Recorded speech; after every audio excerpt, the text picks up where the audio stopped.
Are you in your house, Val? Yeah. I didn't eat on. Thank you. Sorry. I was like, Used to be the tea room. it's beautiful. Yes, it is. So that was when I first looked at stained glass. I thought, ooh, you know, my father's been doing it all these years and I've never really looked at it. And then I got really, it was like an epiphany moment. I thought, wow, I want stained glass. And then I got hooked on it. It was when I was doing supply teaching, I gave that up. So I carried on with stained glass. Tell me what hooked you. What is it? It's addictive, isn't it? But what is it? Is it like, because I know when I'm ever doing anything, you know, I do some painting and I do embroidery, I do all sorts of different stuff, but it's just that time where you're not thinking about anything else and you just feel really peaceful and really calm and you just don't think about anything Not else. necessarily. No, well, you're kind of thinking about what you're doing. Kind of Yeah. what you're What, doing. what hooks you? Well, the thing that hooked me was, first of all, I never had been artistic until that moment. And I think it was because you get restrictions with glass, don't you? You do, yeah. The design's restricted because of the lead and also because of the glass you can cut. So you can only cut certain shapes out and the lead has all got to join up. So these two things are always in the back of your mind. You're thinking, what design can I make to take in these restrictions in the glass and the lead? So it's a matter of, it's like developing an idea to work with glass. And that was the bit I liked best. So like the problem solving. Yeah, you can't just get, say, a squirrel picture, No. plonk it in the middle of a window. And you've got, expect I it to think work. one It's of the got to go from first one side to the windows other. I did was fox. And you can't do it all in one piece. You've got to have lead dividing it. Now I think, how can I do it without it looking silly? So I had it going behind a branch with leaves. So you've got so your you fox break it broken up. up. I So get it's you. things like that to make it look right, but to take account of the way you're designing it and how it works. I get you, because like if you just wanted to do a huge tail, you might not be able to use No, a you piece of can't glass do that it. you separate it. Because you are limited to the size of glass that can be held by lead. See, it's only a thin groove that it goes in. And if you have a great big piece of glass, it's not going to be very safe. So it's got to be broken down. So it's the design, first of all, I think. But where does your inspiration come from? Your actual ideas of, right, I want to do this. Where does that come from? Well, that nun's window came from a piece of ladro that I had on the side, and that was the inspiration of that, to get it to work in glass. And then I started looking everywhere. So you do. You think, oh, I could make that work somehow. And so that's how it goes. And then, of course, all the designs that had been passed down through the years, they were all there. So it's nice in a way to make a window using grandfather's designs. Oh, I bet it is, yeah.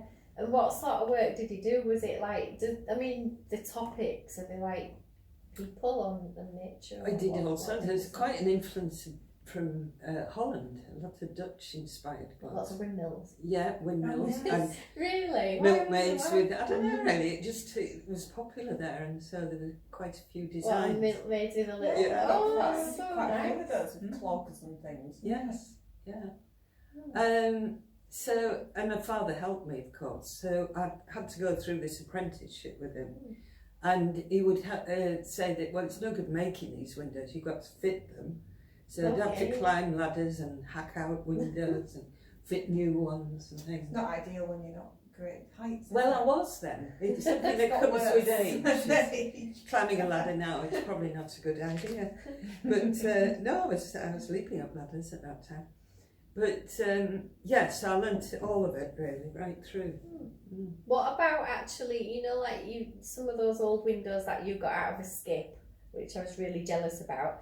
They were like the old church windows, and they've actually got, the paint on them, don't you? The paint on the glass. Yeah. Because I know you do some of that with your glass fusion, don't you? There's nowhere near as skilled as that. Val does that kind of thing, and I'm I'm trying to mix the two at the moment, fused and stained glass. So I'll keep running over and say to Val, and then what do I do? What do I add? And then what am I doing? So I'm trying to, in one of my very last one or two firings, incorporate some of the kind of painted work that Val would do on stained glass windows into my fuse stuff. Yeah. So I'm slowly picking it up, but the skill that you need to do those, I mean, Quite a challenge, especially with restoration, because a lot of church windows that have got damaged, you've got to restore them, put them back as they were, so nobody knows that they've been broken.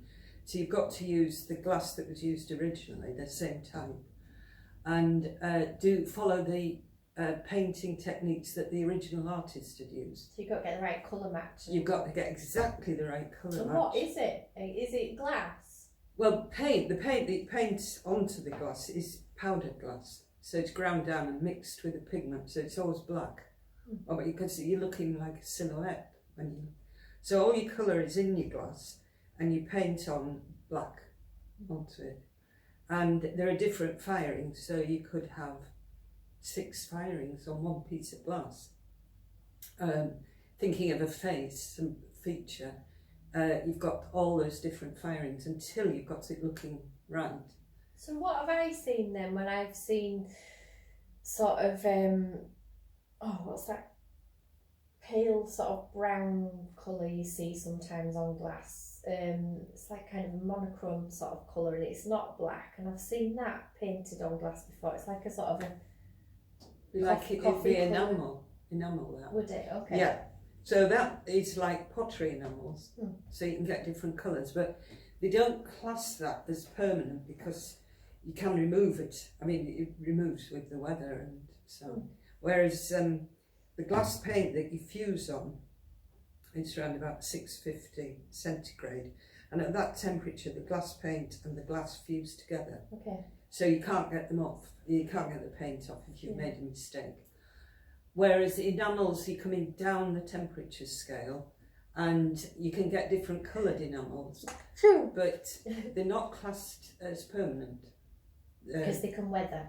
Yeah, they can weather, and sometimes quite badly. Do you remember that one at Gartmore? That window we put in and we used enamels. Do you remember those tapestry threads and retrievers and all sorts? And we did blue enamel in the background of one and green in another, and all the way around this window, and they all reacted with the weather, and we had to replace every single one of them. Where was that? In Dartmoor? Did you say? Gartmore, which is Scotland. So you've got quite a reach. So you've got quite a reach then. Yeah. With stained glass, we tended to travel all the way around the country, didn't we? Got one near the Tower of London. Didn't we? Checked up on it. The oldest parish church in London. Great.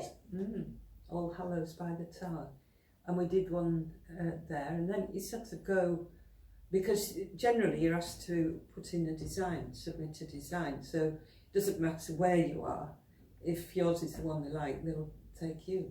And then you go up there and measure up and That's do all right. this sort of practical, physical stuff, and come back and make it here, and then And do then you get it shipped up there? Well, it was when Andy was working with me, so he took it up and fitted it. Do you still do this now then? Are you still getting called out?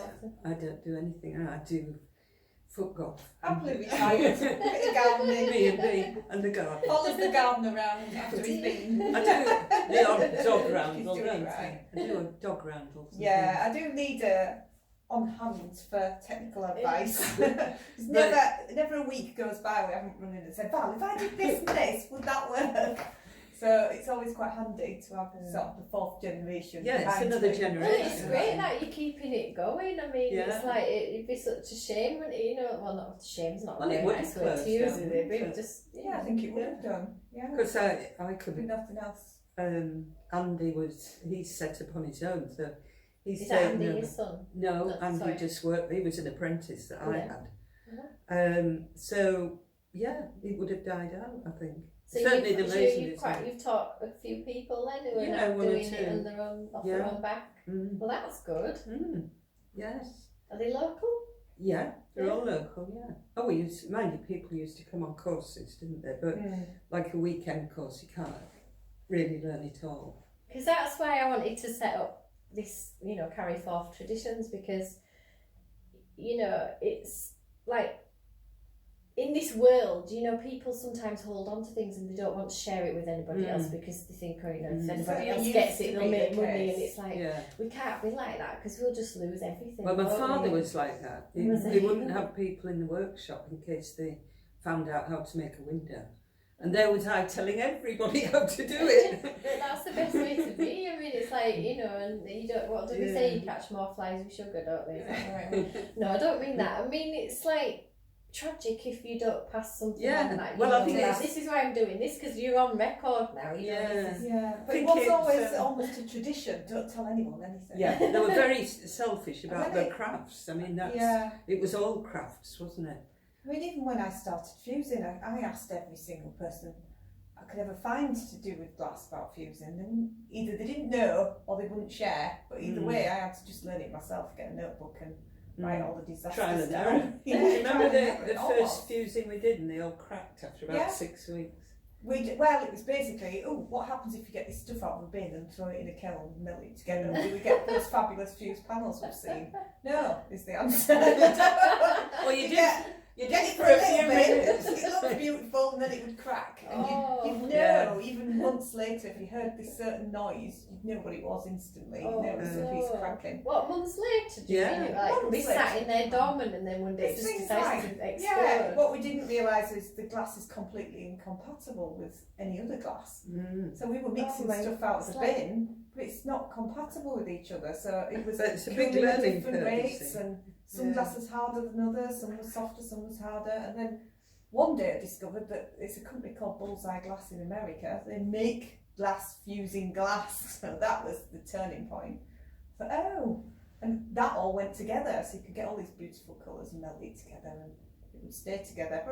Just like listening to you both, and it's like blowing my mind. It's like so complex, and there's so much to it, like, you know, science and physics and chemistry. There is quite a lot of that, isn't there? Yeah, if I'd have known at the beginning, I would have run for the hills. I'm glad you did. How much I needed to learn. It's mixing it all. It's very much the craft is hands-on. I mean, you use hammers, nails, pliers. It's not delicate at all. And yet you think of the finished thing, it's quite delicate when you see it in a window. But it's very hard craft, isn't it? It is, hard on your hard hands. on your hands, definitely. And it's a mixture of the art and the craft, which is the nice thing, I think. You get the two working together. You know, you said there were like a bit of a renaissance around the pre-Raphaelites. So what had happened before that to make it? It had almost died out. So it started for people making it to go into churches and practice. So it was round, well, there was the Reformation, and there was Henry VIII closing the monasteries, throwing the stained glass away.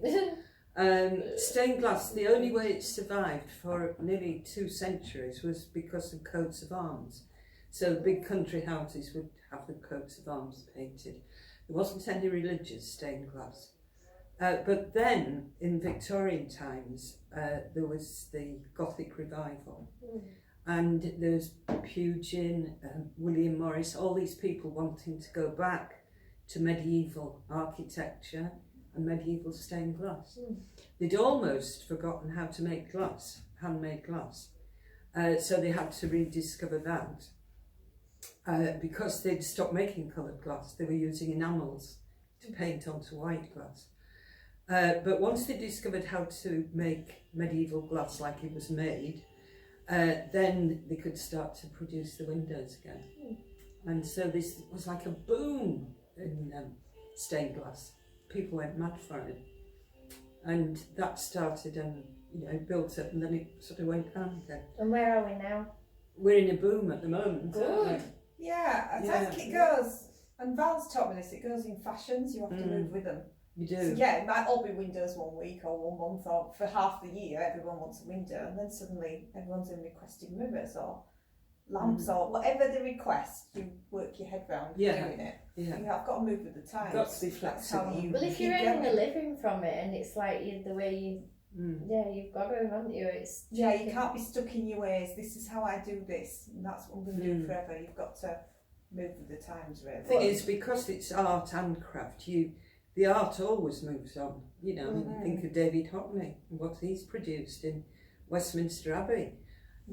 It's the most modern stained glass but it's the art that you're looking at there. It's his art, but it's made in the traditional craft way. Yeah, this is what I'm going to say. It's like the actual traditional way to physically do it. It's not changed much at all, has it? It's just the styles. It's really all about the styles. And I think the fusing is really, it's the next step, isn't it? Because health and safety aren't very keen on us using lead for a start because of lead poisoning and things. But there's no other way you can make a window. So they've sort of grudgingly accepted that. But fusing is now taking over, isn't it? Because before you couldn't produce the heat really. I mean, you're looking at really hot. And now you've got sophisticated kilns. Your coaster, that went up to 810 degrees before it was anywhere near ready for bringing back down to the annealing temperature. So yeah, it goes, and we've got modern kilns now. So my new kiln that was made, all British built, fabulous looking thing it is. It's so even, the temperature all the way through. That blew my mind when I first started firing with that one. Because I was using Val's kiln before that, and this one was roasting, and this one was quite a cold spot, and you know they had. And before that, there'd be wood fired, you see, so you couldn't control the temperature. But yeah, the modern one, it's got a little computer on there. I can tell it everything I want it to do. So that's really opened the door for fused glass to go on and take over. And of course, then you look in the other direction with window glass, and what Pilkingtons have done. As recently as, well, I think it's recent, 1953. And I mean, that was an absolute revolution in glass. What did they do? Well, they made float glass, like the glass we've got in windows. Okay. Before then, it was sheet glass, so you were limited on size and it had imperfections. And then Pilkingtons invented the float glass method, and a continuous river of molten glass comes out of the furnace and it's floating. I'd love to see that. Floating, it's miles a minute, and it's floated on a bed of molten tin, that means that it's perfect glass. So it's even thickness, no bubbles or anything in it. Absolutely. So it perfect. just sets its own depth. Yeah. You make 3 millimetre glass. In fact, I think they control it from America, computer. But it's the factories in this country. But you're producing continuous glass sheets, and by the time, if you look at it on YouTube, it's fascinating. I love watching. And by the time it gets to the end of the line, it's cool enough to cut. Okay. So, and that, of course, opened up for safety glass. So you've got toughened glass, laminated glass. You make buildings out of glass. All that. Now that's nothing like the glass we use. No, I mean, it's a completely different thing. That's like a manufacturing. Yeah, we've gone our different ways. We're parting of the ways, I'm afraid. But but there's still a call for traditional stained glass. Well, it's beautiful. I mean, a machine couldn't do that, and if it did, it wouldn't look like that because the heart wouldn't be in it. They tried with double glazing, and all you get is plastic film and stick on lead, and you can't do it. It's not good enough. No, it's not. It never will. I mean, we need machines, we need industry, but you can't replace something that somebody's made by the hands from the heart. I mean, it's just. I've seen it done really well, I must admit. There are times when you actually go up to see if it's real or not. Obviously, we know, but a lot of people wouldn't know. No. I don't think that a lot of people could tell the difference. No, you're unless right. they knew what they were looking for. Some of it's done really well, right down to the stick-on lead. They've bothered to solder where the joint would be. They've gone to that effort. But at the end of the day, it's still not real glass. It will fade, won't it? Once you get some sunshine on it for long enough. A shame really, because it's getting sunshine on it all the time. It's what it's made for. Yeah. I just keep find a faded window. I mean, that just it's absolutely stunning. That. It just makes me feel Val great. just knocks that up on there because it was. You can just make it out, can't you, at the bottom there? So this is Val's window that she just knocked up together because what had happened to you? Well, the double glazed unit originally there had broken down, so there was condensation in it. Just to give you an idea of the scale, I mean, it's no small piece. I keep meaning to do that. Let's do that one every time we Look at the size of his room. It's huge. It's so beautiful. So tell us what you do now then here, Right. because this is So tell us a bit about the centre. Yeah, what you I offer. still stay here because we live here as well as having the stained glass We're in centre. your dining room. Well, it is the dining room now, the conservatory, but we do bed and breakfast. And originally we started doing bed and breakfast because people came on courses for a weekend. So we wanted somewhere to put them to stay, so that's how it developed. And now I just do the bed and breakfast, and this is where they eat the breakfast. Yes. What a lovely place And, to sit in. We've got a beautiful garden. Yeah, out there, do a so. bit of gardening now and again. Yes.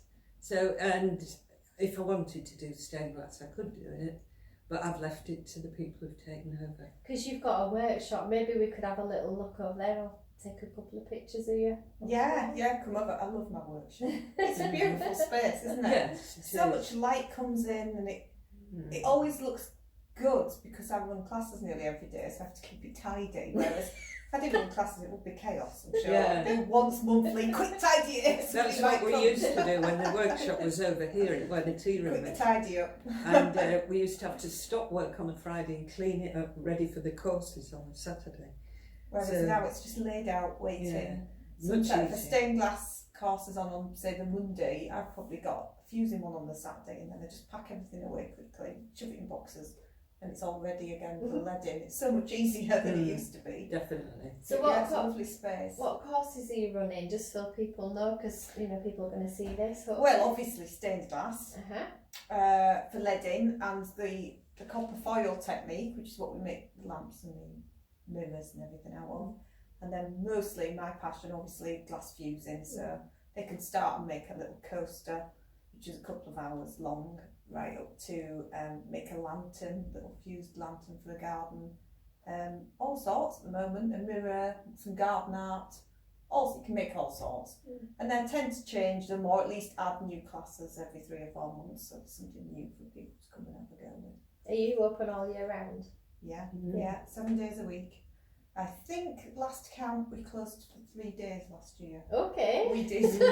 We closed Christmas Day and Boxing Day and New Year's Day. 3 days. Okay, so you must love it, because obviously you'd be wanting more holidays if you didn't love it. I don't know, it gets between Christmas and New Year. I'm like, oh, no, fine, I'm coming. Yeah. You're always smiling. Every time I come in, you look really happy. So It's good life, if I'm honest. Yeah, it's not a bad job to have.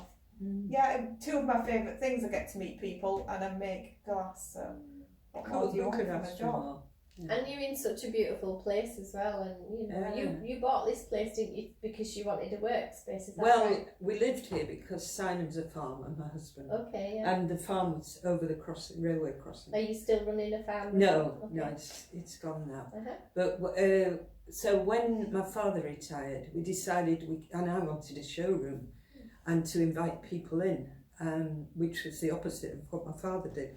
He kept them out. Like, nobody come in here. But Very unimpressed. so we had the land, you see, the land was available, and Simon was quite handy, so he built what is now the entrance, and then he built what is now the reception, didn't he? And then we built the tea room part, was the workshop, and then you altered it all, didn't you? Well, when Built a Val new retired, workshop. we thought it was only fair that she got a house back. Because you had to Yeah. walk through the kitchen and come in here to the tea room. Yeah, people love nosing about in other people's houses. But yeah, when you come into your, you've got like your shop where you've got your reception, and then you've got your 2 rooms where you've got your display, and then there's the little cosy room at the back. And I love that room, all the pictures are like 1700s, and it's really Art Deco and Victorian as well probably, but that's beautiful. that That's is, like your original. That is Val's dining room, that bit. It's so We just lovely. stole it. I love it in there. Yeah, Just another it's all room. melded That's together, That's hasn't my it? favourite little room. And then you've got your tea room, which is amazing. And me and Mum have been for afternoon tea quite a lot. Well, originally we family. thought the only way to get people to look at stained glass was to offer them food. Yeah.